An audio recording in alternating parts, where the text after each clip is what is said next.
In self-storage, we have stories about a lot of tenants who are screw-ups. In my first video, this screw-up just happened recently.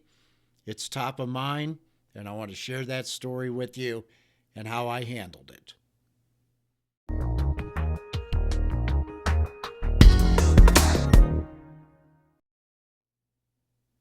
Hi, welcome to my channel. I'm Self-Storage Scotty, and I'm a self-described self-storage storyteller. Boy, that's a lot of S's.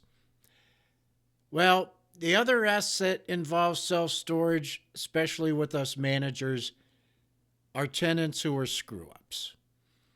And they're far and few between. Most tenants are great. But what gets a great laugh from us managers are these few tenants that are screw-ups, where after the issue is solved and done, we have a good laugh about it. And that's the premise of my channel, is I want to share stories and have a good time with it, have fun, but also educate some managers who are coming up in the business and not exactly sure what to do. So let's get started.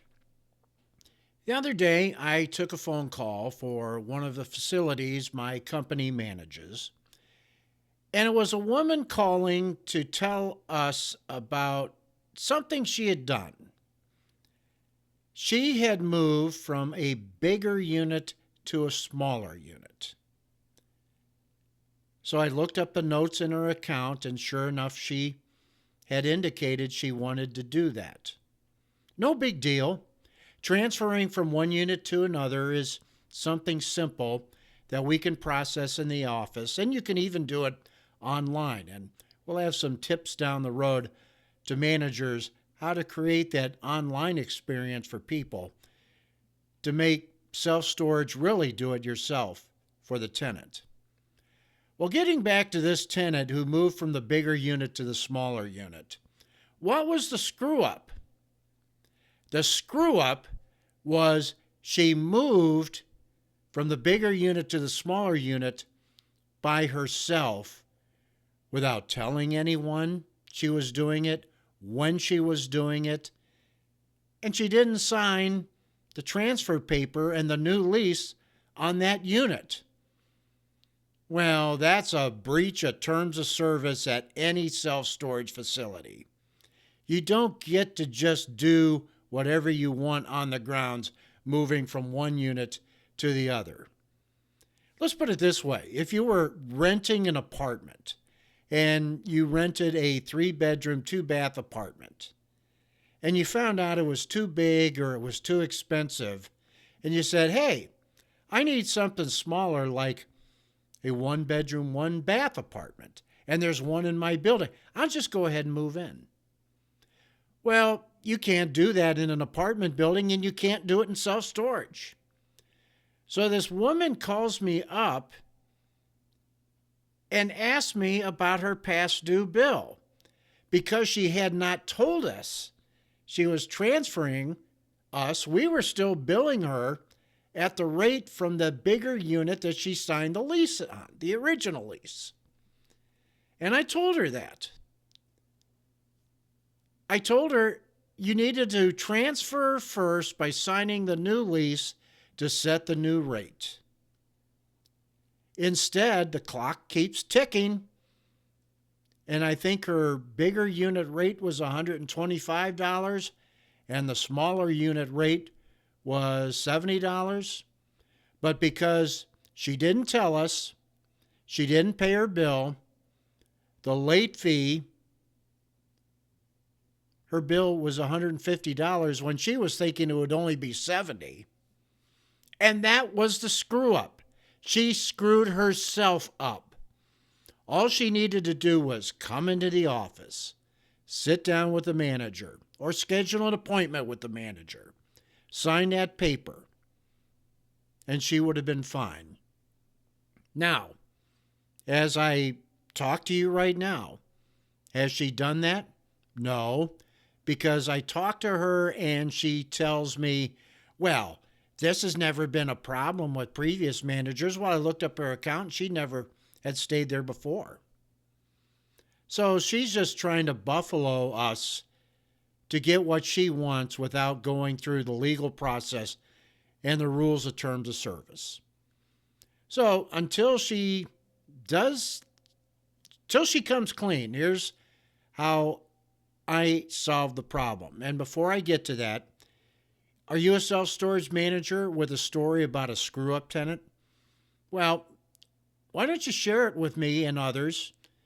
And who knows, maybe I'll call you up and interview you on my channel about that tenant and your experience with them. So do that below. Share your story about the screw-up tenant that you had to deal with. So here goes. Here's how I dealt with this tenant.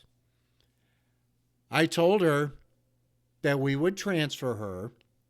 She needed to come into the office first, sign the lease, then pay to get back into the facility because she is past due, she's locked out. She can't get in. So I set that up that way so that I had leverage to get her to comply by signing the new lease. She wanted to pay just so she could unlock the gate code to get in to the smaller unit that she had no contract on. So that's overlocked. She can't get into the facility, and the only way she's going to be able to do so is by coming in and signing that lease. I hold that leverage over her, and at that time, then we can talk about what she owes us. We're willing to deal with tenants when they have an issue or a problem. And she said she didn't need a bigger unit. And we understand that. That happens all the time. But you just can't be a tenant and take self-storage, do-it-yourself, to the level of you're going to do whatever you want on the grounds. That's why we have a lease with terms of service. That's just one of many screw-up tenants and the stories that I'll be sharing with you. And this channel is an evolution from articles I wrote 10 years ago on my Facebook page called Self-Storage U, and my friends and their friends were highly entertained because at that time Storage Wars was a big show on A&E with Dan and Laura, and you saw all the commotion that went on with the auction bidders. But what Storage Wars didn't show you was the behind-the-scenes stories of the managers of those storage facilities on the show and what they had to deal with tenants getting them to auction. And that'll be another topic down the road, how to handle an auction today online since the pandemic. There are very few, I can't think of any, in-person self-storage auctions today. And that's been a transition so quick in 5 years that was caused by the pandemic. We'll talk about auctions. We'll share stories about other issues, and we'll share tips with managers on the right thing to do as a manager. I've been at this business a long time. I started years ago, part-time, just to make a little extra money. My second job in self-storage was to make a little extra money. And I wasn't hired as a storage manager. I was hired as the store's IT consultant. Then I learned how to manage in the store part-time to give the owner and the manager a little break. What I learned from there, I took it to a full-time job as a resident self-storage manager. From there, I grew like I never thought I'd grow in a career. Within 3 years, I won the Inside Self-Storage Chateau Video Marketing Award of the Year. I was invited to speak at the 2017 Inside Self-Storage World Expo in Las Vegas. I got out of the business 6 years ago. I was retired and semi-retired. I didn't think I'd ever work in self-storage again. 2.5 years ago, I got the bug. I said, I really like self-storage and I wanted to get back in it. I got a job, and now I'm back in my hometown of St. Louis managing a store and working for a great self-storage management company. And I really love this business, and I hope that you see the passion that I have for self-storage. To tell you the stories about the people you'll deal with, that the funny, the weird, the extravagant, but also the things about self-storage that are going to affect everyone. And I'm going to talk to just regular, everyday people on why you need self-storage and what you need to do when you're downsizing your home. That's a big part of our tenant occupancy. Isn't just people who are moving from one house to another, but people who are actively downsizing their homes, downsizing their personal property, and they use us to get what they need. And I hope I deliver what you need in this channel. Make some suggestions, but best of all, go down and subscribe. And let's grow together, and I hope you enjoyed this chapter. My name is Self Storage Scotty, and we'll see you down the road. Again, self-storage is a great business, and I'm glad to attach it to my name. I'm Self Storage Scotty. See you later.